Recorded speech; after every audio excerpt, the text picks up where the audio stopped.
உங்களுக்கான இன்றைய வாக்குத்தத்தம். முற்காலத்தில் நீங்கள் அந்தகாரமாயிருந்தீர்கள், இப்பொழுதோ கர்த்தருக்குள் வெளிச்சமாயிருக்கிறீர்கள். வெளிச்சத்தின் பிள்ளைகளாய் நடந்து கொள்ளுங்கள். ஆவியின் கனி சகல நற்குணத்திலும் நீதியிலும் உண்மையிலும் விளங்கும்.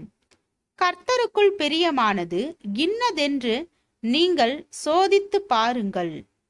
கனியற்ற அந்தகார கிரியைகளுக்கு உடன்படாமல் அவைகளை கடிந்து கொள்ளுங்கள்.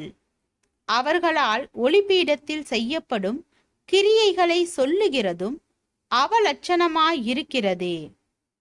அவைகளெல்லாம் கடிந்து கொள்ளப்பட்டு வெளிச்சத்தினால் வெளியரங்கமாகும். வெளியரங்கமாக்குகிறதெல்லாம் வெளிச்சமாயிருக்கிறது.